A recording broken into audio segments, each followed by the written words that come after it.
Apex DJ, Apex, Apex, Apex DJ, Apex, Apex DJ, Apex, I want to Apex, Apex DJ, Apex, Apex DJ, Apex, I want to Apex DJ, Apex.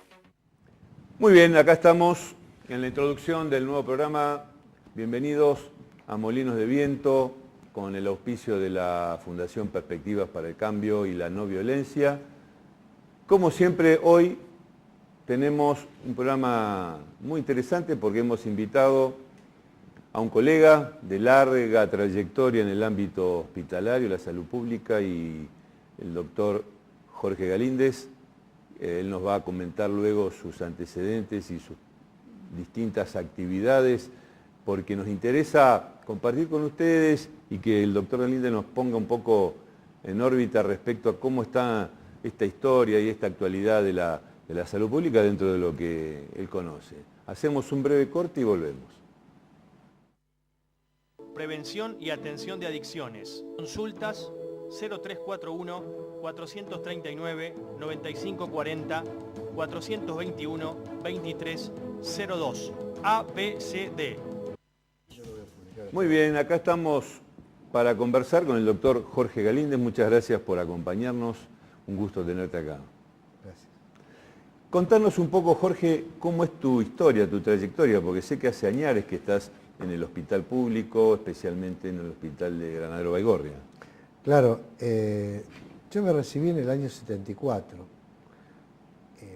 A pocos meses vino la revolución de ese año, ¿no? De las tantas que hemos tenido. Y inicié mi carrera docente y asistencial en el Hospital Centenario, tuve un paso muy corto por allí, y luego me dediqué a la medicina privada, y cuando porque me alejé por el tema político, cuando se recupera la democracia, accedo al primer cargo político que tuve, que fue ser el director del hospital geriátrico, el que está en la calle Oyolas. Se llamaba Hogar de Ancianos en su momento.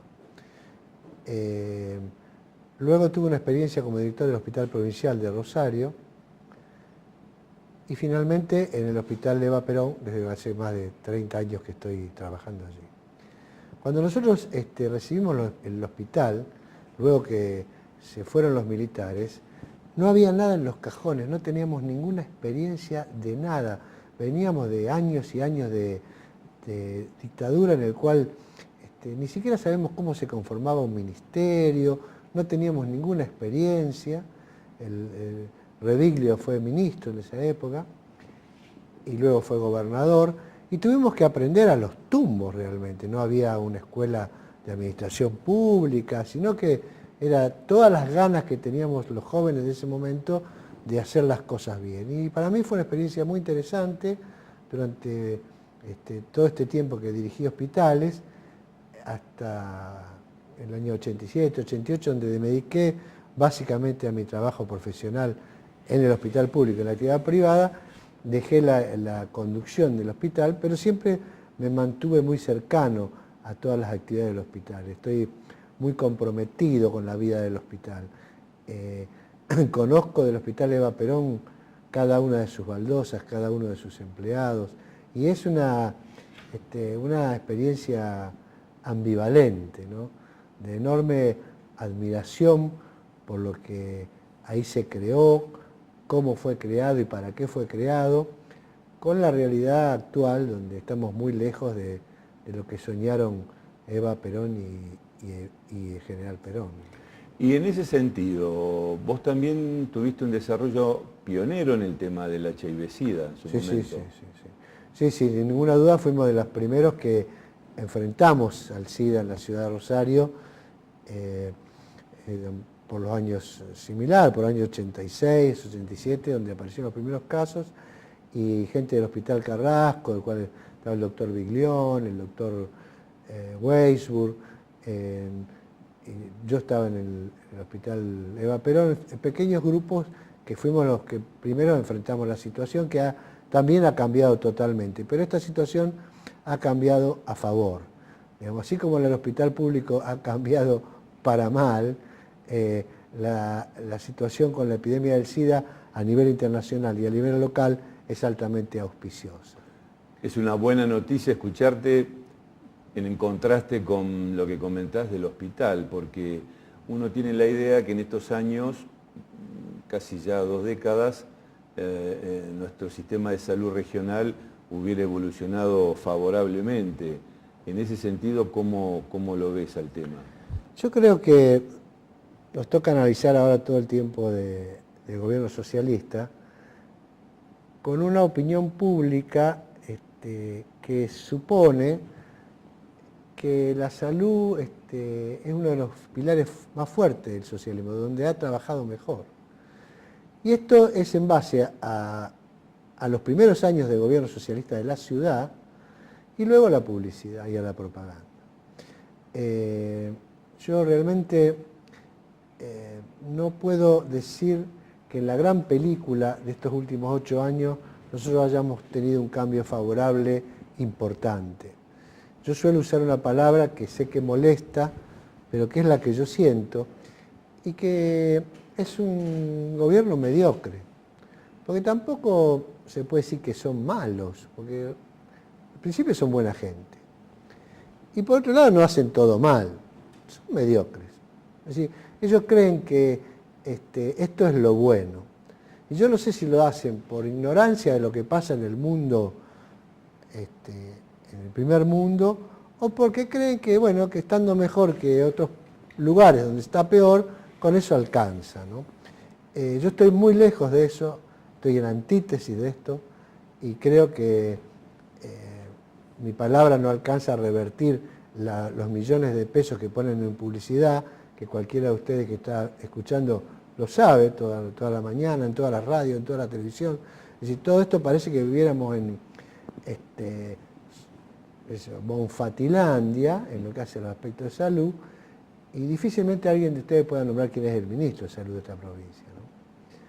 Así que mi sensación es que hemos perdido años en el desarrollo del hospital público, que se ha perseguido y se nos persigue dentro del ámbito del hospital, se nos hostiga en forma permanente por no pensar distinto, a mí y a muchos compañeros de trabajo. Es decir, que hay una especie de, quizás sea un poco dura la palabra, pero una especie de neofascismo en el sentido de que no se tolera la diferencia. No, ellos tienen un discurso que es el de consensuar, pero que esconde una mentira. Ellos quieren convencer.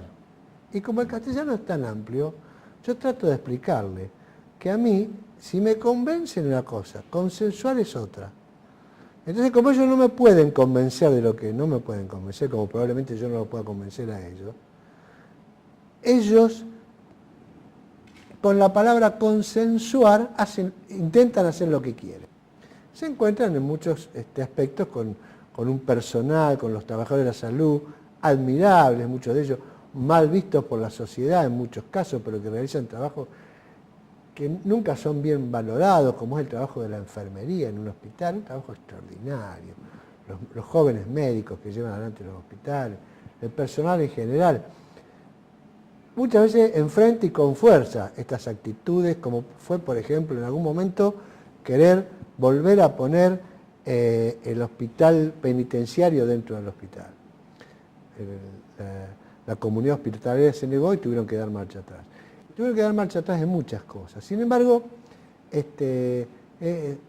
no repercute en la sociedad porque la publicidad es enormemente poderosa y creo que el trabajo nuestro es tratar de decirle, mire, no es todo verdad lo que dicen, y además utilizan cada pequeña cosa que hacen, la agrandan y parece que uno estuviera en un sistema público totalmente alejado de la realidad. Hay 2 tipos de personas en la ciudad de Rosario, los que conocen el hospital y los que no lo conocen.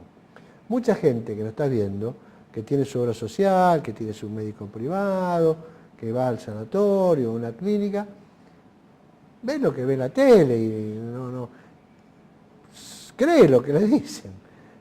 Y después está la gente que va al hospital público, que padece el hospital público, que está haciendo cola de las 4 de la mañana, que no tiene baños cuando está internado, que tiene dificultades para una operación de corazón. Y yo todas las cosas que estoy diciendo, las estoy diciendo porque están pasando hoy en mi servicio. En tu servicio. En mi servicio. Servicio de clínica médica. Claro. Tengo gente a la espera para hacer un reemplazo de válvula. Le dicen, bueno, a lo mejor en enero. Entonces yo le decía al cardiólogo, si fuera tu papá, ¿vos qué harías? Porque esta persona lo que no tiene es obra social. Bueno, entonces lo que ellos llaman la red, porque ellos interpretan todo como que el sistema de salud es una red donde va aumentando la complejidad y termina en un vértice. Ese vértice debería responder a las necesidades de alta complejidad y responde como puede. Entonces, si usted tiene que tener un reemplazo de válvula, ha tenido 3 internaciones por gravísimo estado de salud, y le dicen, bueno, en enero vamos a ver, entonces cuando yo levanto la voz y qué sé yo, parezco un enemigo. Yo lo que estoy tratando de decir que esto no está bien. Tampoco está horriblemente mal. Exacto. Y respecto al contraste, vos decías que, claro, algo así como el tuerto en el país de los ciegos, ¿no es cierto? Esta provincia, con los recursos que dispone, respecto a otras provincias, quizás... Es que tampoco nadie sabe. ¿Quién sabe cómo es la salud pública en Mendoza? O en San Luis, o en, qué sé yo, en el Chaco. Entonces, si a usted le dice, porque yo quiero la mejor salud, cree. Confía, pero ¿dónde está escrito eso? ¿Con qué se comparó? ¿Quién lo comparó? Entonces, pero yo debo reconocer que está instalado eso. Y que es difícil ir contra una cosa instalada. Es como que hubiera, como se dice vulgarmente, se hubieran sentado los laureles de aquellos primeros años donde se vio sin un cierto... ninguna duda. Mire, yo se lo voy a hacer en pocas palabras. Acá tuvimos un intendente que se llamó Usandizaga, que era una personalidad absolutamente deleznable, que a la salud pública no la resistía ni quería escuchar de eso. Entonces cuando viene Caballero, porque este hombre renuncia y se va, después fue premiado como senador nacional, cuando se va este hombre, Caballero, con poco y nada, como intendente socialista que fue, junto a Wiener, que había trabajado para el peronismo y que ahora se iba al socialismo, como secretario de Salud Pública, hacen cosas interesantes, sobre todo la atención primaria de la salud, buenas cosas, sobre todo porque Caballero le dio a Wiener la posibilidad, que luego Wiener, está claro, fue traicionado o traicionó, nadie sabe. Pero esa relación quedó muy mal. Pero esos momentos de la salud pública son los que dieron la idea de que acá había algo, pero claro, estaba tan mal la salud pública con el Usandizaga, tan horriblemente mal. Él no quería dejar entrar a la gente de los pueblos, porque decía que la municipalidad no le iba a dar. Bueno, una cosa terrorífica. Entonces ellos hicieron las cosas relativamente bien y generaron, fue la epidemia del cólera, también se movieron bien, etcétera. Generaron esta historia y luego hay gente que trabaja bien. Hay algunos sectores de la municipalidad que trabajan bien, pero el contexto global es de un gran desánimo de los trabajadores y las personas que se atienden en el hospital agradecen siempre a los médicos, agradecen al personal, pero padecen al hospital. Y basta recorrer los hospitales del mundo. Claro, usted dirá, bueno, vos lo comparás con... Sí, la verdad, lo comparo con lo que a mí me gustaría que sean los hospitales de la ciudad de Rosario. Porque la ciudad de Rosario está en centro de una provincia rica, en un país rico. Entonces,